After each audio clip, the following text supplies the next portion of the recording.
Can we give it up for our worship team? Come on, Kayla. Well, hey, I love that you have come with us tonight to see our first youth. We are pumped for tonight. We are wrapping up our series called Best Friends. And I'm going to be talking a little bit more about that here in a few minutes. But before we get into that, we're going to go into something that I love we get to do. I said it earlier. We're going to be going to a time we like to call a 2-minute takeover. And come on, that's right. This is an opportunity that we get to have you guys as students come up on stage and share about what God's doing in your heart and life. And it's been awesome to hear about what God's doing.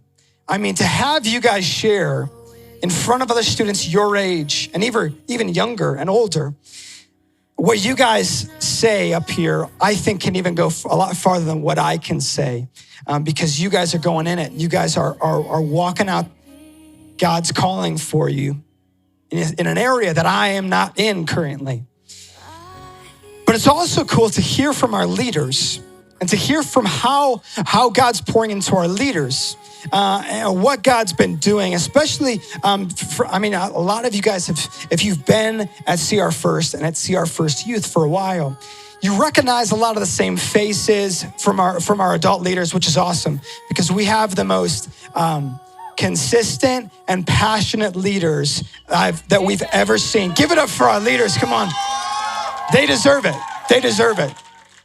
Tonight we're gonna be hearing from a leader who has been here for a little while, and it's a guy who I got to sit down and talk with a few months ago now, before all the craziness happened this summer. I got to sit down and talk about this guy's heart and life and how he was raised and how he came to CR First. This guy's got a crazy story. You're gonna want to pay attention and listen because I'm telling you what God's done through his heart. I believe that it can speak to you tonight. So can you please give a very loud, very welcoming CR First Youth cheer to Joseph Buoya, everybody? Come on.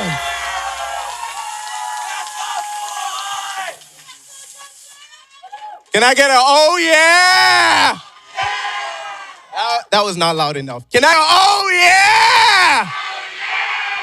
All right. Hi everyone. My name's Joseph and right? Now keep that in mind. So playing rugby since I was a kid, and I came to the US and I kept playing rugby. And for the past 2 years I hit a plateau. I hit a plateau. It means I couldn't get any further with my skills, my strength, my speed, everything about rugby. And my teammates saw the difference as well. So I was benched.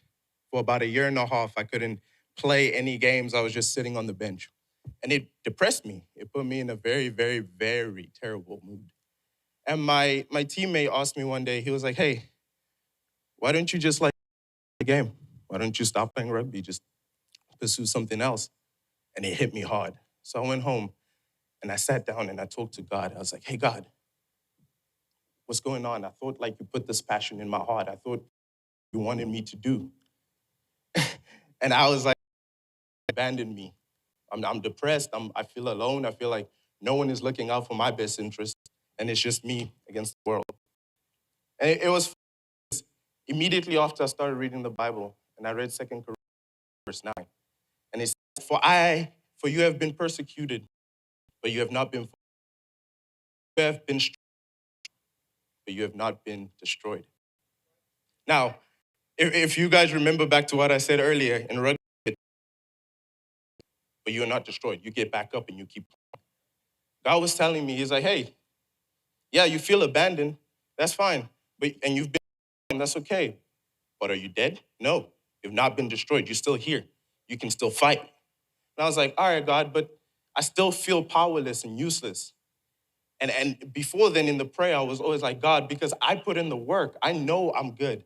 I've done everything I have to. I've woken up 5 o'clock to run 3-4 miles. I've done 2 days workouts. I've put in hours on film to get the IQ for rugby.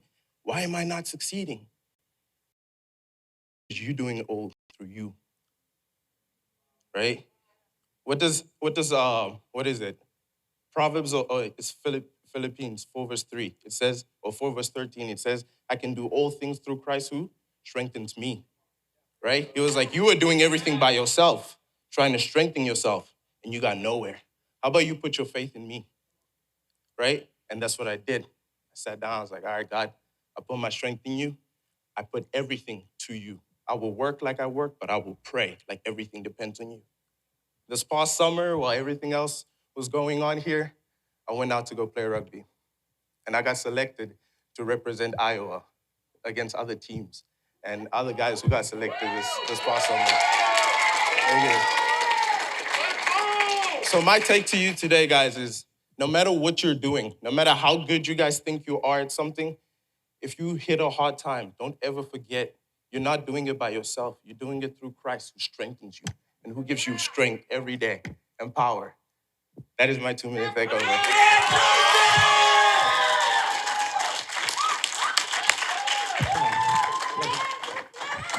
Give it up for Joseph. Boy, everybody. Come on.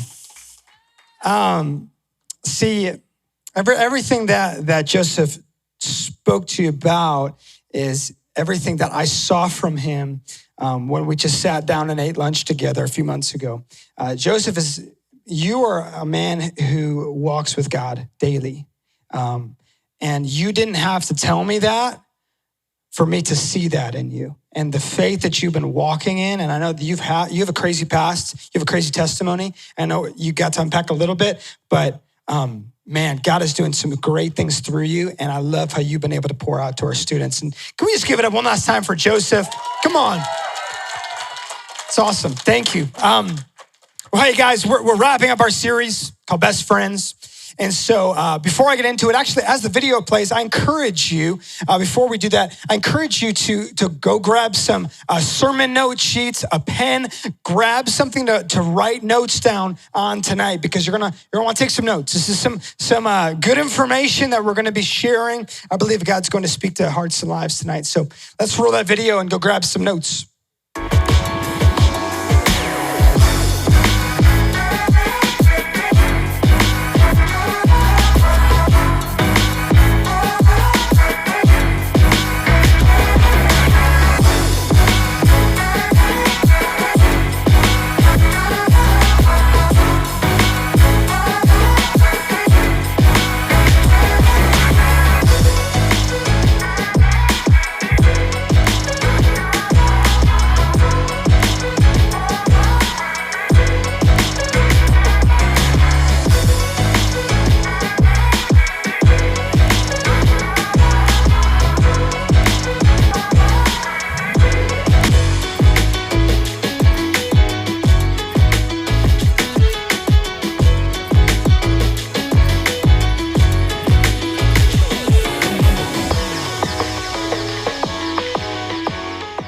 Are you excited to be at youth tonight?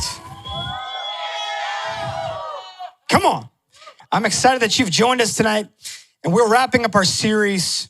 And I was planning on going a different route tonight. I was planning on moving past this topic of friendships, but after this past Wednesday, you guys got to hear from some of our best friends about just what we've experienced. I know we still have a lot more to experience, but really, in order for us to from people behind the scenes that were working on our lives and that were investing into our lives, and those were the people this past Wednesday that you got to hear from. And I hope that helped you. I hope that you got something from the past few weeks, because later on tonight, we're going to be talking about that in our squad time. What did God speak to you the past few weeks about this friendship series? And so tonight, we are going to be answering a few more of these questions that you guys texted in last Wednesday. And if you're just joining us for the first time, we're in a series called Best Friends. We're unpacking, what do biblical friendships, godly friendships look like? What should we be striving for in our friendships, and what should we be trying to avoid in our friendships? And so last week we got to hear from some special guests, and tonight I'm actually going to invite up my wife, Kelly. Can you give up for my wife, Kelly? Come on. Let's go, Kel. Let's go, Kel. What's up, guys? We're going to be unpacking. Let's go. I'm too short for this stool. Come on. I made it. just in case people, how tall are you? Well, actually, before you say that, how tall is Kelly Pearson? Want to take a guess? 4'9", 5'1", 5'3". I hear some close. 5'9"? The closest I've heard right now is 5'1". Nope, not 5'2". I am 5 feet and 1/2 inch. Come on, somebody. And that 1/2 inch counts. No, it don't. Yes, it does. My doctor told me I'm 5 feet and 1/2 inch, and I am running with it. Any 1/2 inch I can get, I'm keeping it. But I did see some 5'2s, 5'2". Thank you, guys. I think I'm taller than I am. I'll take 5'1.5". And hey, she brags on that 1/2 inch air day. Anytime someone asks her her height, you already know she includes that in there. 5'1.5 inch, please. Oh my gosh, let's go. Like something to put on people. Like, okay. Well, hey, I'm excited. I'm excited for tonight. We're gonna be unpacking about 5 or 6 questions tonight that some of our leaders and some of our students texted in that we didn't get to unpack the past 2 weeks. And so I encourage you to take some notes, because after realizing from last Wednesday, there is a huge need to be talking about this conversation a lot more and to be analyzing friendships more than what we really do. And I remember sitting in your shoes. I remember being in middle school until I got to college. Yeah, my friendships, like the people that I hang around with, like it doesn't matter when I'm younger. But what you realize is that your friendships contain much influence, and especially to how you are writing your future and allowing God to help you in your journey based on the people that you're surrounding yourself with. And so, or further away from him. Because really the truth is that your close friendships shape your future.